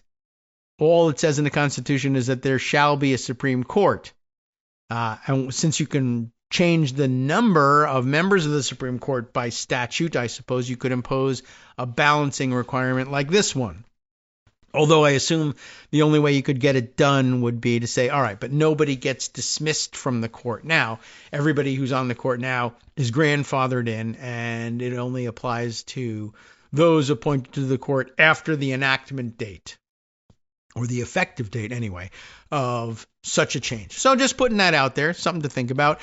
What did the Court of International Trade actually do? We got a brief sketch of it from Greg. Let's get some nitty-gritty details so that we can understand what's going on and what the likelihood of success is here. Trump's Liberation Day tariffs halted by the Court of International Trade, says the Washington Post. Most of the president's tariffs were halted late Wednesday by a U.S. trade court in a sharp rebuke of the president's signature trade war policy, if you can call it a policy. David J. Lynch, in case you're looking to differentiate, and Kat Zakrewski is my best guess at that. Zakrz, Zakrz, I think that's Zakrewski. Kat Zakrewski. A specialized federal court in New York on Wednesday ruled that most of President Donald Trump's tariffs, including those on Chinese goods, are illegal, upending negotiations with more than a dozen nations. Or remember, we're supposed to have 90 deals in 90 days, and we're going to have individual deals with 192 countries, et cetera, et cetera. Upending those negotiations with more than a dozen nations and creating fresh uncertainty for countless American businesses that depend upon foreign suppliers. The decision by the little-known, true, I'd say, Court of International Trade neuters the president's signature trade initiative, the comprehensive flurry of import taxes he announced on April 2nd under the banner of Liberation Day, dumbly enough. Yeah, I added that part. Those tariffs sent the value of U.S. stocks, bonds, and the dollar into sharp decline though were suddenly pocketed as profits somehow by the Trump family, causing global investors to rethink their habitual faith in the United States and raising questions about the U.S. economic outlook. The trade court's ruling that Trump exceeded his authority in imposing tariffs on all imported goods brought an immediate, albeit perhaps temporary, halt to his signature trade war policy. We don't know whether the halt is because Trump will ignore their ruling or try to impose more tariffs, or whether we think that the federal circuit court would reverse them on appeal or the Supreme Court would reverse them on appeal. Not sure what's driving that exactly, but all those things are possible. The challenged tariff orders will be vacated and their operation permanently enjoined, a 3-judge panel ruled. Normally those cases, they said, go to 1, but this is 3. Fully 1/3 of the entire panel served on this one. Futures contracts on the S&P 500 stock index jumped 1.4% on the news, but hours later, the Justice Department said in a federal court filing that it will appeal. Oh no, I can't believe it. The trade court's decision in a pair of lawsuits filed last month against the government applies to the 10% tariffs that Trump imposed on all foreign products from whatever origin, as well as the much higher levies applied to goods from several dozen nations. The president invoked a 1977 law that granted him emergency powers, allegedly, over the economy, the International Emergency Economic Powers Act, or, since we love the acronyms, IEEPA. The trade court's ruling also freezes separate tariffs on Mexican, Canadian, and Chinese goods, which Trump imposed to coerce those governments into taking action to counter, allegedly, human and drug trafficking. But import taxes on specific products, as Greg mentioned, such as automobiles, auto parts, steel, and aluminum, will remain in effect because those aren't emergency measures, allegedly, or at least weren't justified under the same legal authority. Those, I guess, were okay. He took a big gamble doing this under emergency powers. That gamble lost, said Peter Harrell, a former Biden administration attorney who helped draft a brief from 148 House members supporting one of these lawsuits, which was filed by a group of 12 states. I'm sure we must have heard of it, just forgot. The states, all with Democratic governors, now they're not going to get any FEMA funding, said they suffered direct financial harm from the tariffs, which made imported goods used to provide public services more expensive. Interesting. Good theory. The court ruling also applied to a case filed by 5 owner-operated businesses that said they had been harmed by the president's inappropriate use of executive power. The businesses, VOS Selections, hey, a good acronym. I don't know what it's for. Genova Pipe, Micro Kits, Fish USA, and Terry Cycling. Those sound like good old-fashioned heartland businesses. Cited problems with sourcing and cash flow in the wake of the president's April tariffs. That case was filed by the Liberty Justice Center, a nonpartisan organization in Austin. Or so they claim. I don't know. It is great to see that the court unanimously ruled against this massive power grab by the president, said Ilya Soman, co-counsel in the case and a law professor at George Mason University's Scalia Law School. Hey, I know that place. The ruling emphasizes that he was wrong to claim a virtually unlimited power to impose tariffs, that IEEPA law doesn't grant any such boundless authority, and that it would be unconstitutional if it did. The court noted that IEEPA says the president may only use his emergency powers, quote, to deal with an unusual and extraordinary threat with respect to which a national emergency has been declared. Now, Trump read that to mean, well, if I declare it, that's all that it takes. But apparently this court said, I think there should be a basis for declaring it. Trump pointed to the merchandise trade deficit the United States has run each year since 1975 as the emergency, justifying his sweeping tariffs. Wednesday's ruling also applies to other tariffs that the president imposed on Mexico and Canada, citing an emergency over illegal migration and drug trafficking, and China for its alleged role in facilitating production of the opioid fentanyl. The trade court rejected those tariffs, saying they failed to meet the law's requirements that they, quote, deal with an unusual and extraordinary threat. Instead of addressing the president's stated objective of curbing illicit cross-border trafficking in people and drugs, the tariffs were designed to create leverage to get other governments to do so, the court said. So we're going to create leverage to make other governments take care of the things which you say are an extraordinary threat. And, yeah, I mean, that seems like good reasoning to me. If it's such an extraordinary threat, don't you think your government should do something about it too? Well, yes, we're imposing tariffs. Collecting money as a penalty, that's not really, that doesn't say emergency to me. And just because you said it's an emergency doesn't mean it is one. We're actually going to evaluate your thinking. Shortly after the decision was made public, the White House responded, foreign countries' non-reciprocal treatment of the United States has fueled America's historic and persistent trade deficits. These deficits have created a national emergency. We just say it is one that has decimated American communities, left our workers behind, and weakened our defense industrial base. Facts that the court did not dispute. It is not for unelected judges to decide, yes it is, how to properly address a national emergency. Not how to properly address a proper national emergency, but it is theirs to decide whether or not you're doing it. President Trump pledged to put America first, and the administration is committed to using every lever of executive power to address this crisis and restore American greatness, said Kush Desai, a White House spokesman, written for him, no doubt, by, what's his name, Nosferatu, Stephen Miller, who's in the news, by the way. Let's see if I can cram that in before we close things out here. No other president has used IEEPA to impose tariffs. And Trump's novel use of authority, the authority, which it doesn't exist, sparked a wave of litigation. This one, in fact.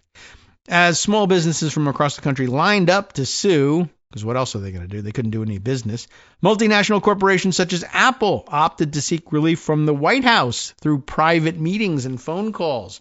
And isn't it better to have it out in the open and handled by Article 3 judges? I'd say so.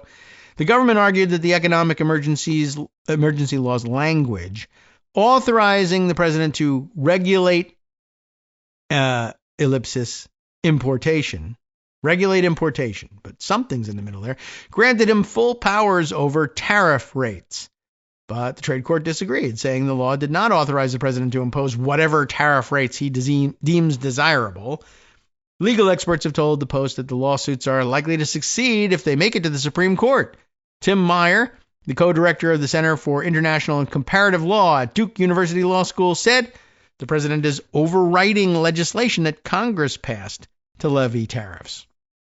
When the White House is itself touting this as the largest tax increase in American history, I think that's going to make justices sit back and think the Constitution gives Congress, and Congress alone, the authority to levy duties, impose tariffs, and regulate foreign commerce. Direct language right from the Constitution, said Meyer, who clerked for Supreme Court Justice Neil Gorsuch, a Trump nominee, when he served on the U.S. Court of Appeals for the 10th Circuit.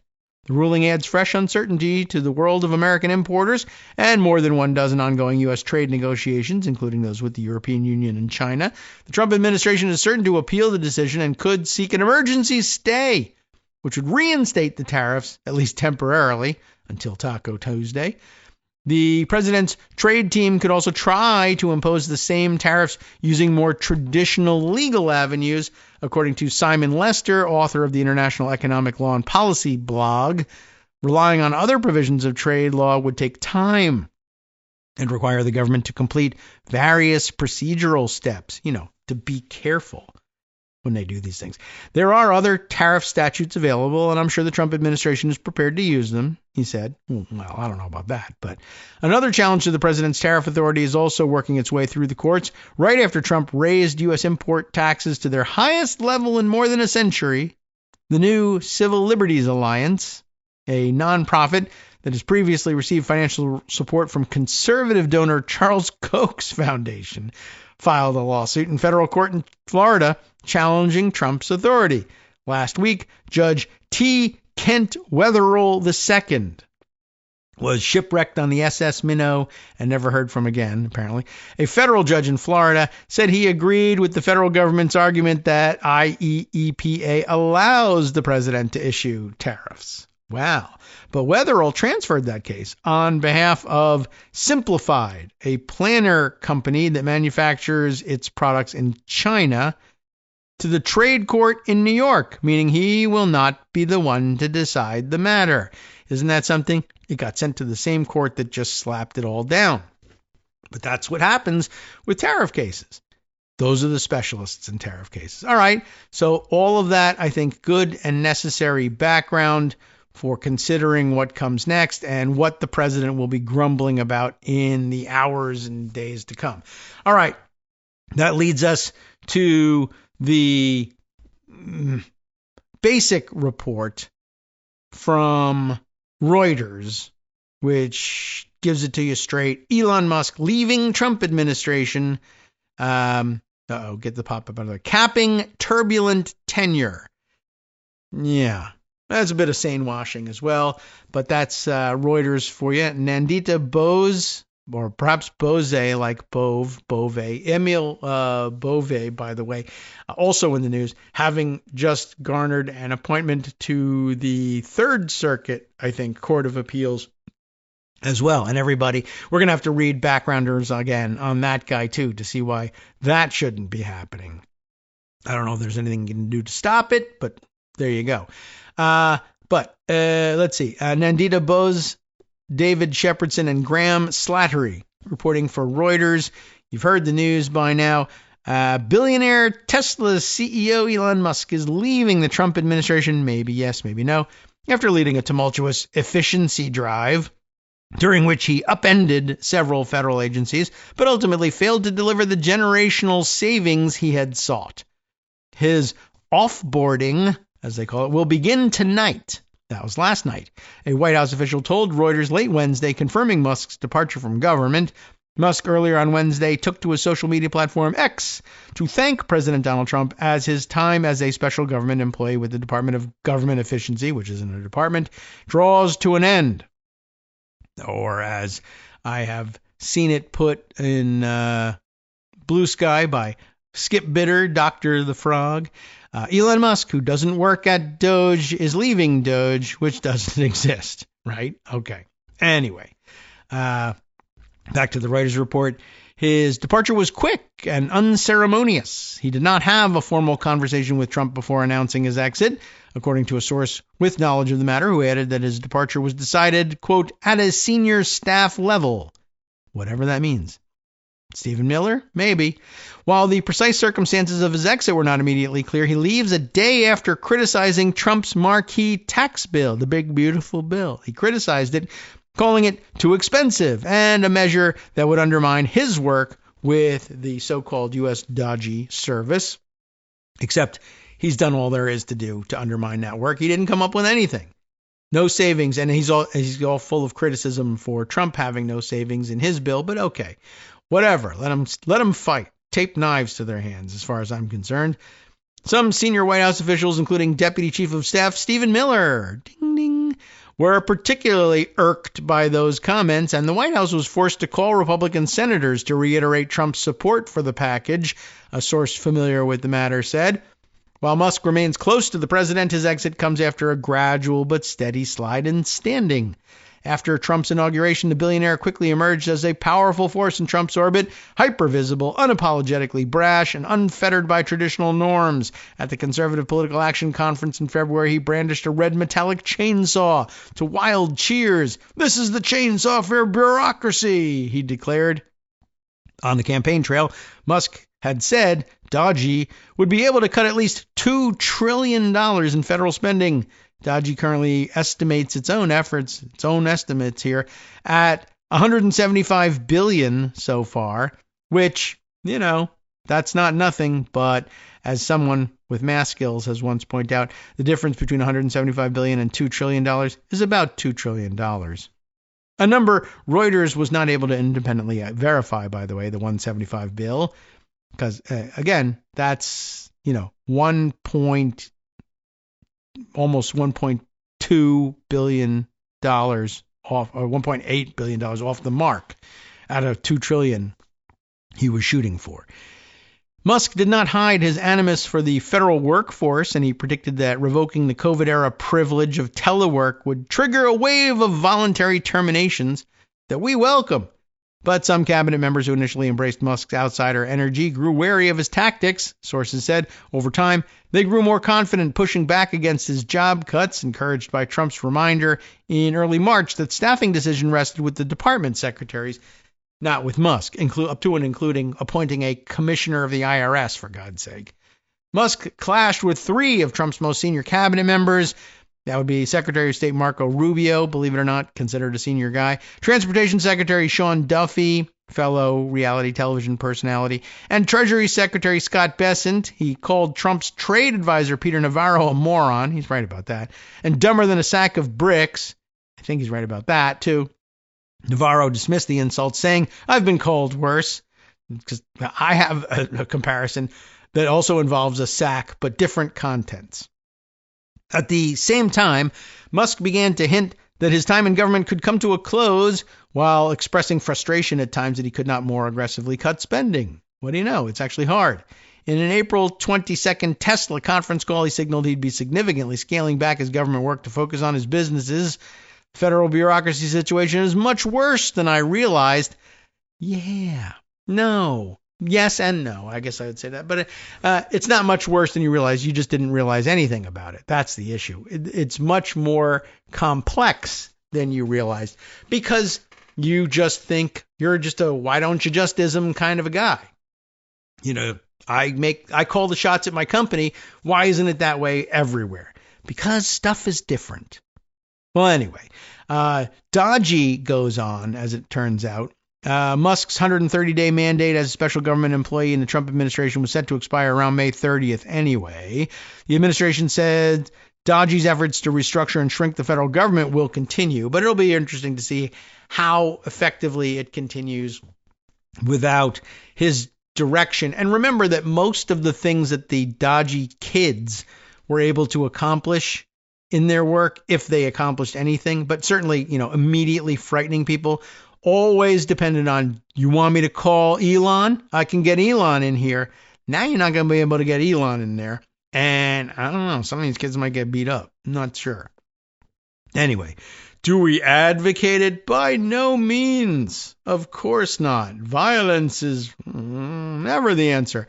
Anyway, I just wanted to point that out. That it existed as a story. You know about that. Let me also throw this in there because I mentioned it and it's funny. Raw Story has this one. Travis Geddes reports, rumors swirl as Stephen Miller's wife leaves the White House to work for Elon Musk. That is something because, of course, Stephen Miller works at the White House. Why would she do that? She was loosely attached to Dodgy in its day. So that could explain it. But also I will point out that there are people on Blue Sky, scurrilous rumors being circulated on Blue Sky that it is, quote, well known, apparently, that Elon and Stephen and Katie Miller are a throuple, as they say, and I don't know whether it's well established or not. I've never heard such a thing. It's disgusting to think about for various reasons. I do have that's the kind of guy Elon Musk is. I don't know anything about Stephen Miller. My guess is that the throuple thing is, well, if you guys aren't getting a divorce when I tell you I'm having an affair with your wife, I guess you could say it's intentional if you want. If you think it saves face, say we're a throuple. But it doesn't sound like it. One of Donald Trump's chief aides, who's also the wife of top staffer Stephen Miller, is following Elon Musk out of the White House to work full-time for the tech mogul. Katie Miller has been working as a top advisor and spokesperson for the Department of Government Efficiency, fake as it is. But 3 sources familiar with the matter told CNN that she was leaving the government to work for Musk in the private sector. Now, money is money. That's always something. Not a bad choice. She had been working as a special government employee since Trump returned to the White House, although she's also being paid earlier, was being getting paid earlier this year by the Republican consulting firm P2 Public Affairs to advise a range of the company's private clients, including Apple, interestingly enough, before stepping away to focus on Dodgy. Miller's role as a special government employee was set to expire, just like Elon Musk's. So anyway, Musk has given interviews this week to Ars Technica, CBS News, The Washington Post, where he complained about White House betrayal and criticized the big, beautiful bill that Trump was trying to push through Congress. Miller's exit sparked speculation about her marriage somehow, unfortunately for her, or maybe that's what she was looking for. I don't know. To, of course, marriage to the president's deputy White House chief of staff, and sent the word thruple trending on social media. Now, maybe that's unfair. I don't know. If you think you've made poor life decisions, there is a woman who not only married Stephen Miller, she left him for Elon Musk, said the popular Volatile Mermaid account on Blue Sky. Do I know whether she's right? No. I have no idea. If you thought Stephen Miller hated immigrants before, posted writer Shiv Ramdas Rice Lord, my goodness. And inside of you are two weird, I don't know what. I guess now that's all right. Instead of inside of you are two wolves, inside of you are two weird D dash. Posted by Blue Sky user April Wolf. This is about Katie Miller. Well, okay, that explains things. I read the words Stephen Miller and thruple and then passed out for like 20 minutes, said USA Today columnist Rex Hupke. We've read him before. Has it stopped yet, or are all the worst things imaginable still happening all at once? Congratulations to Katie Miller, says someone else, for being literally the only woman in the world for whom joining Elon Musk's harem would be a step up. Added James Palmer, deputy editor of Foreign Policy. She's getting it from all sides. So Stephen on this one. Nobody likes that guy, and by extension, I guess, his wife. NetworksRadio.com. You have been listening to Kagro in the Morning with David Waldman. By the way, Miller herself had something to say, posting a screenshot of a news article where Musk articulates his view that dodgy is a way of life, like Buddhism. Well, we'll see how that goes. Next up, of course, Justice Putnam and the West Coast Cookbook and Speakeasy right here on Netroots Radio, taking through his collection of stories for the day. We'll see you tomorrow.